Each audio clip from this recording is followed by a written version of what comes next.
네, 이번엔 마스터 코너입니다. 반도체 지금 궁금하실 겁니다. 오늘 뭐 삼성전자와 SK하이닉스가 그나마 또 반등을 하고 있는데 반등을 넘어서 반전으로 갈 수 있는지 포인트를 좀 잡아보도록 하죠. 자, 시장전 도움 말씀 주시기 위해서 유진투자증권의 임소정 애널리스트가 자리했습니다. 어서 오세요. 안녕하세요. 네. 자, 반도체 최근에 큰 이슈라면 두 가지일 텐데 중국 전자상거래 업체인 알리바바가 차세대 인공지능 AI 칩을 자체 제작했다.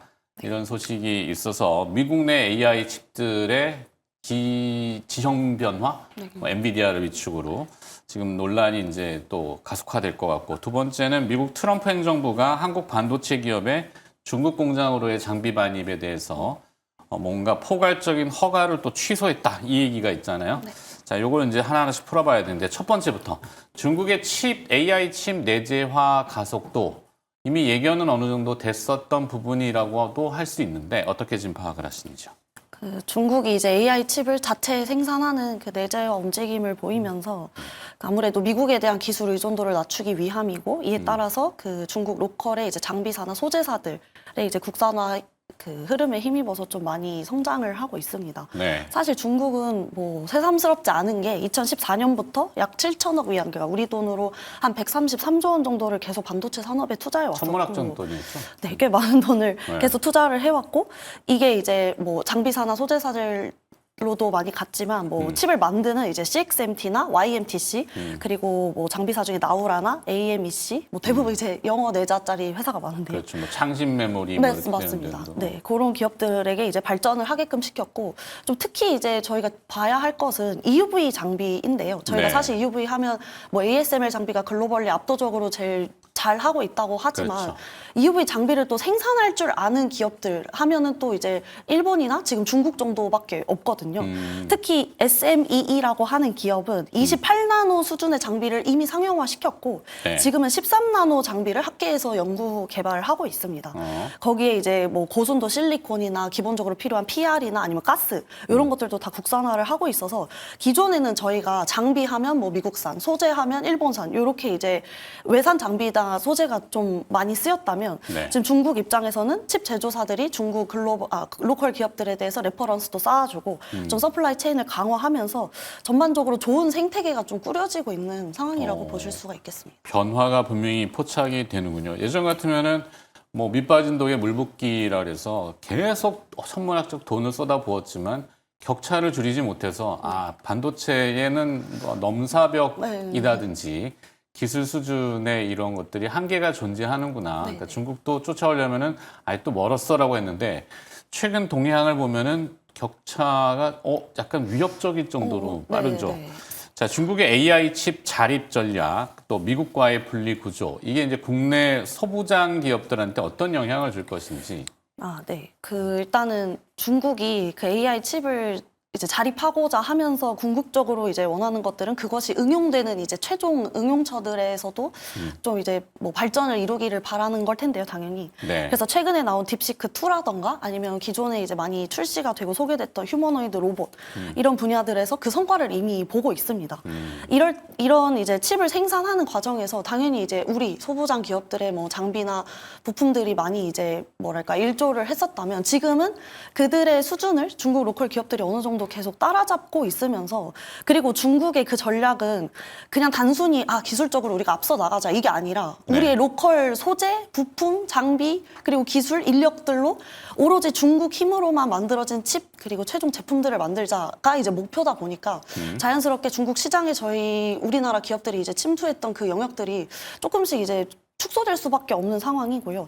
더군다나 이제 미국과 분리가 된다면 미국과 중국을 둘 다 이제 고객사를 가져가기가 상당히 좀 어려워질 것으로 생각을 합니다. 뭐 소위 말해 이제 한쪽에 이제 진영을 조금 이제 정해서 계속 이제 거래를 하고 고객사로서 이제 뭐 거래를 이제 해야 되는데, 아무래도 뭐 중국보다는 저희가 이제 미국 쪽에 이제 그 체인으로 이제 형성된 기업들이 조금 더 비중으로 치면 비등비등하지만 좀 더 많은 걸로 제가 생각을 하고 있는데요. 네. 아무래도 미국이 뭐 보조금도 주면서 이제 유인책도 많이 쓰다 보니까 자연스럽게 우리나라 기업들 삼성전자, 하이닉스를 필두로 그 밑에 이제 소부장 체인들이 다 같이 이제 좀 주목을 할 수밖에 없는데 그렇다고 사실 중국이 저희가 막 마냥 무시하거나 이렇게 제외할 수는 없는 시장이기 때문에 그 소부장 기업들을 제가 다녀보면은 네. 뭐 어디로 이제 거래를 좀 중점적으로 해야 될지 그런 고민들이 굉장히 많은 상황입니다. 그렇겠죠. 중국을 대놓고 사실 원천 기술이나 어떤 그 규제나 이게 헤게모니는 미국이 쥐고 있는 것이 사실이기 때문에 네. 미국의 눈치를 봐야 되는데 그렇죠. 실제 돈 버는 거는 중국이 짭짤하단 말이죠.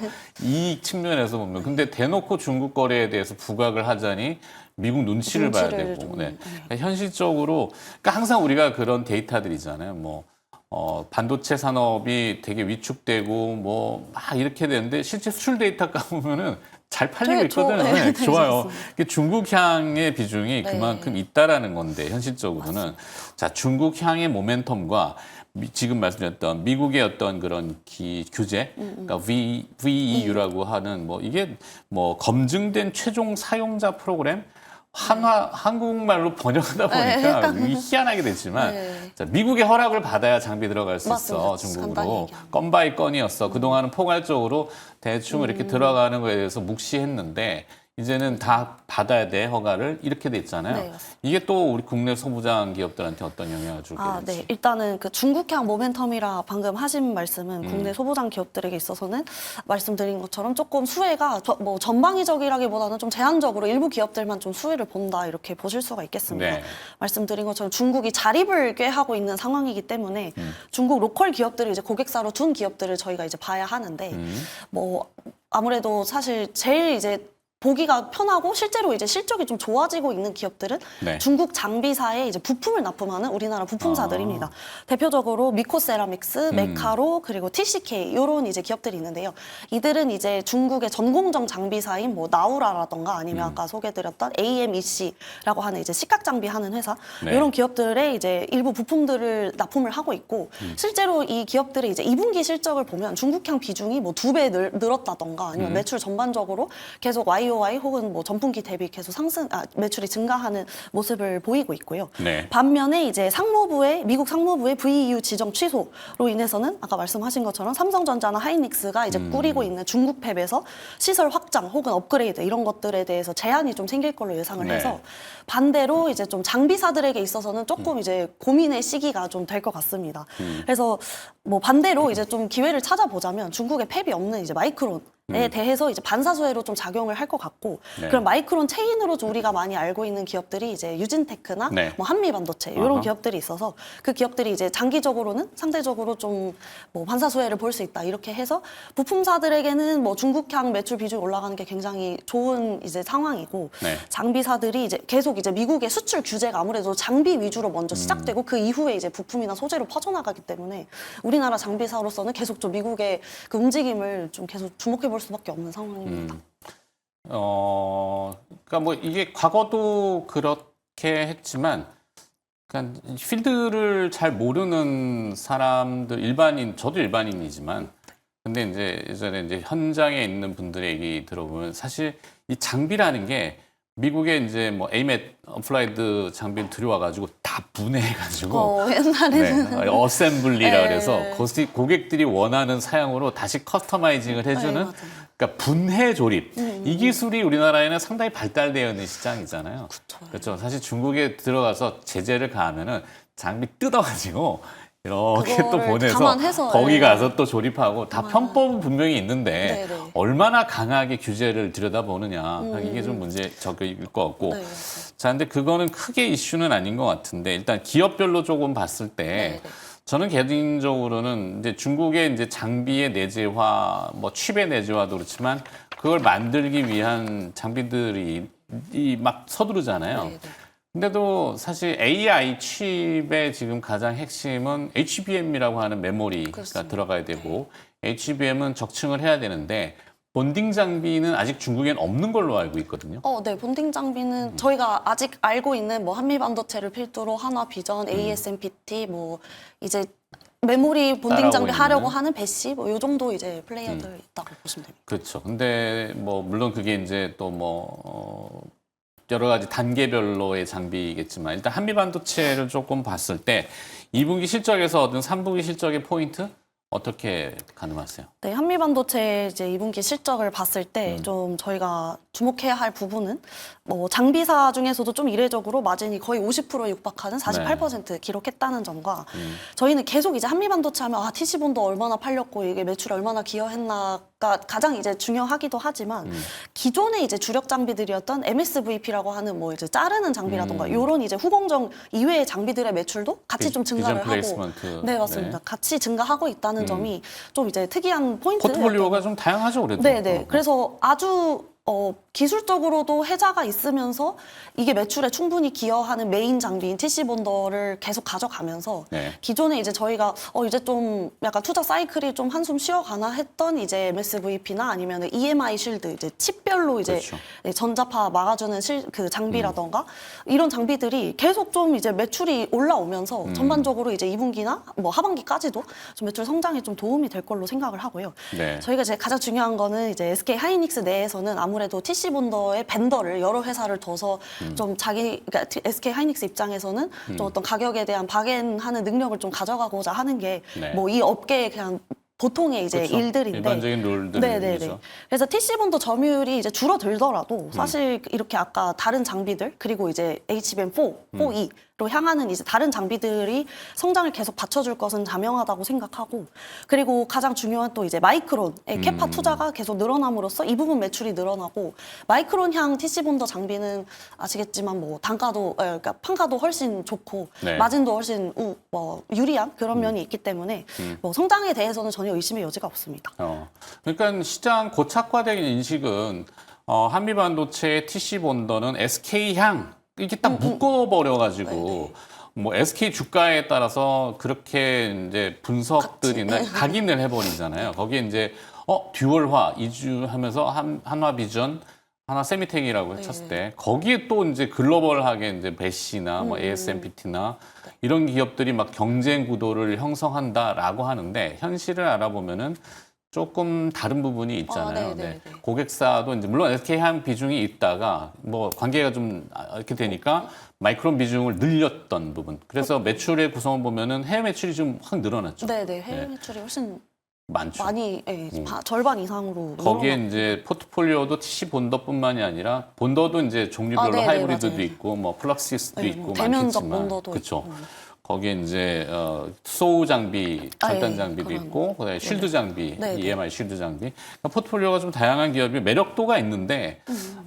참 시장에서 이게 각인이 조금 안타까운 저희가 부분이 항상 있어. HBM 시장을 보면 한 기업에서 이제 생산하는 게 더 이상 아니기 때문에 그 그렇죠. 전체적인 시장에서의 쉐어를 누가 얼마나 가지고 가고 있냐를 이제 그 문 밖으로 나가서 그 큰 이제 그림을 보시는 게 훨씬 좋은데 뭐 아무래도 우리나라에서는 계속 SK 하이닉스가 좀 이제 생산량도 많고 좀 점유율도 여전히 높다 보니까 그렇죠. 그 안에서 문을 닫고 그 안만 자꾸 이렇게 보게 되는 그 경향이 어쩔 수 없이 있기는 한데 계속 이제 저희가 HBM 전체적인 시장 앞으로의 뭐 생산량 전망 이런 것들을 보면서 마이크론이나 뭐 삼성전자 이런 기업들이 어떻게 HBM 시장에 좀 진출하려 하고 그것에 따라서 이제 관련 장비사들이 어떻게 고객사들을 좀 다변화를 가져가는지 같이 보시면은 훨씬 더 그렇죠. 수익에 좀 또 도움이 될 것 같습니다. 상식적인 수준이지만 하이닉스가 TC 본더 장비를 다원화를 추진하듯이 하이닉스도 고객사가 있잖아요. 네네네. 그 위에